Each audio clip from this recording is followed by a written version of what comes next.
The sneaky little shit.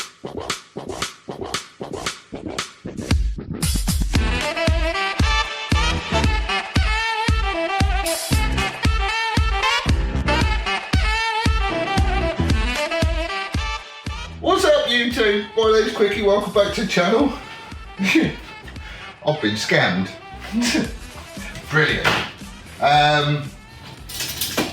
Yeah, well, this is getting chopped up. Don't need this one no more. It's buggered now. I couldn't believe it. I had, where is it? I banked with Barclays. And their fraud prevention team is like really good. But I've just been scammed and I wanted to tell you about it because apparently it's doing the rounds and it's not a little one either.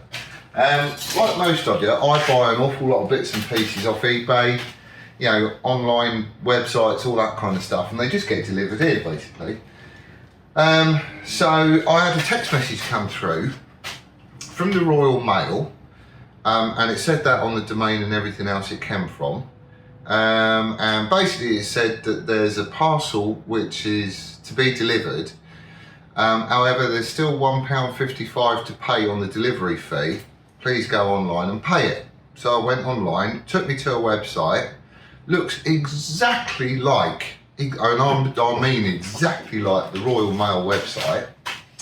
So put all my card details in, wasn't a PayPal option, hit pay now, and it got declined, and I thought, well, that's a bit odd.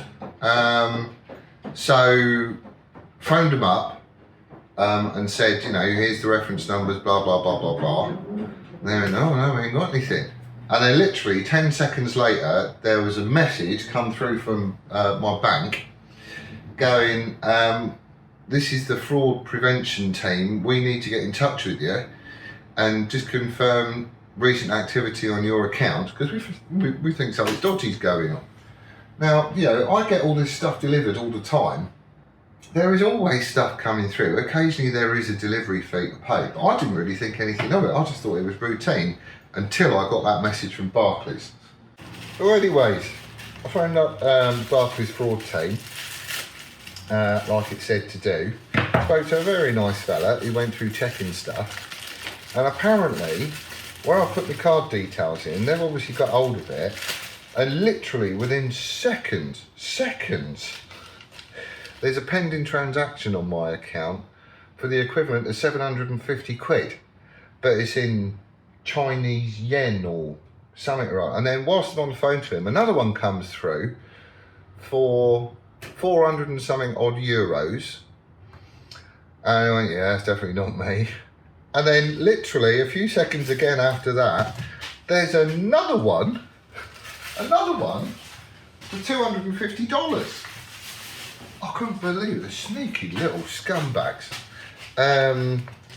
So, yeah, the scam's going around. Apparently it's been going around a couple of months, and since we've had this COVID thing, people are just monopolising it, and they're trying to take advantage of the COVID situation, saying that, oh, you know, we've moved our services online, you now need to pay blah, blah, blah, whatever it is.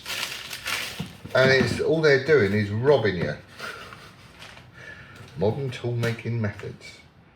Franklin D. Jones. That's got to be handy. Sweet. See, I did order this.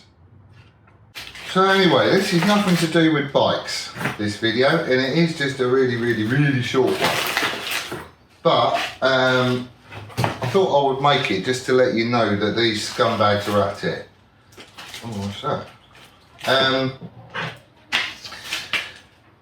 Stuff like this just drives me mad, actually. I never get scammed. I'm always quite careful because obviously I've got my own business and stuff like that, and you have to be careful because, you know, if they get their hands on information and all that sort of stuff, you can be properly buggered for quite a long time. Oh yeah, I'll look at these as well. So anyway, I thought I would make this video. It's nothing to do with bikes, although I am unboxing bike bits. That's not the point of it. These little scumbags, I mean, yeah, like COVID-19 has seriously buggered the world up as far as I can see. You know, people have lost their lives and their livelihoods and, you know, everything, and the world is not in a great place. It's better than it was, and it's getting better every day. But these little scumbags are just using it to their own advantage to rob people blind. I would love to meet the fella and explain to him why that really isn't a very good idea and how upset people are going to be if he keeps doing it. I'll even show him. It just beggars belief. Absolutely beggars belief. And I was chatting with the fella from the fraud team, and people have been properly caught out of it. But then obviously they don't just like, you know, I think it depends on banks and stuff, but they like either lodge a fraud case and this, that and the other, and you have to jump through all these hoops to get your money back. It's not just like Bosch will refund it, you know, depending on how much time has gone past. So some people are really suffering just because these not very nice people are ripping them all off. Apparently there is the same sort of scam going on with Gumtree, is another one that he said. Facebook Marketplace, that's another one. So they've been compromised. What was the other one? Wish, that's another one. But essentially what happens is and it's always the same sort of MO really, I guess. I think that's what they say in it, modus operandi. But basically your delivery from such and such a company, you know, such and such a site, be it Facebook Marketplace or Gumtree or eBay or whatever, has got outstanding delivery fees on it, and it's only ever a little amount, like £1 something, £2 something, 98p, you know, whatever it is. And it's always fronted by a courier firm. So in this case they chose Royal Mail, which is probably the biggest in the UK, but DPD, Yodel, Royal Mail, Parcel Force, what was the other one that he said? Is it Pony Express or something? I don't know.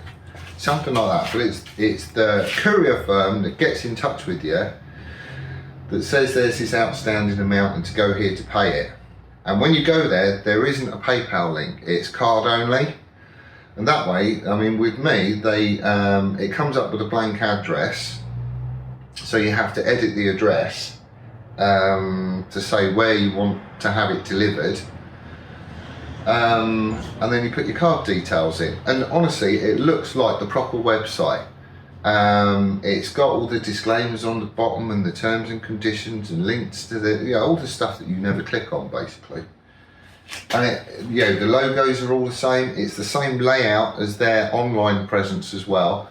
So like DPD and Royal Mail, they're completely different.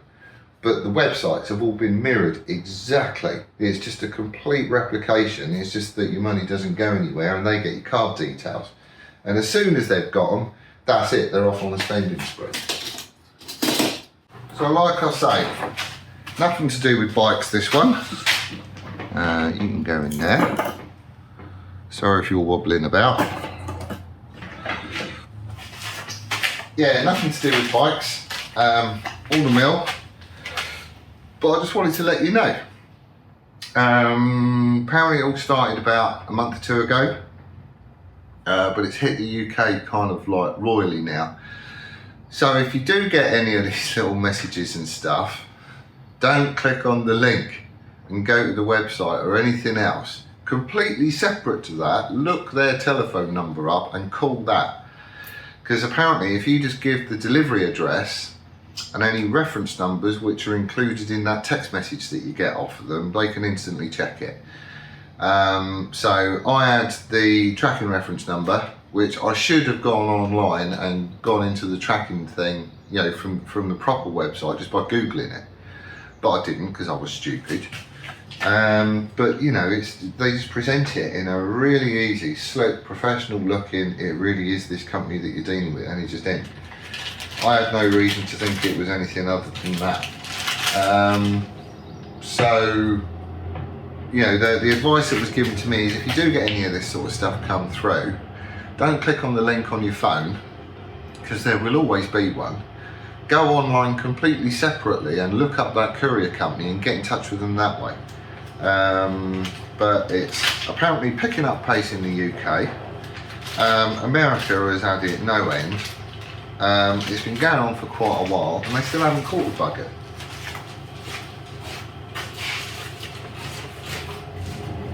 I'll never get scammed. I did this time though. That'll do, wouldn't they? A bit like that.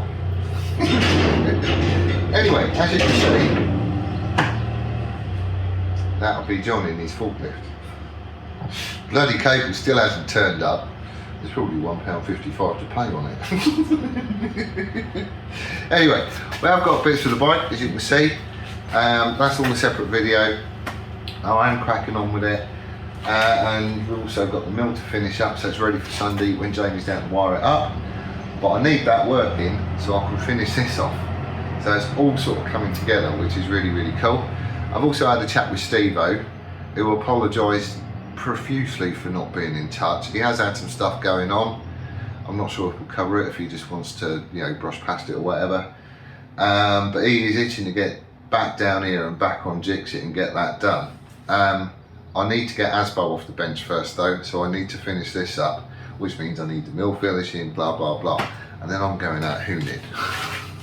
But anyway, this has been a public service announcement. Don't get caught out like I did. Don't keep these people going. And if you see one, punch them really hard in the face, let them get better, and then do it again until they stop doing it. That's where I'm leaving it, because John's going up down in his forklift making a racket, and we will see you very shortly on the next one. Laters!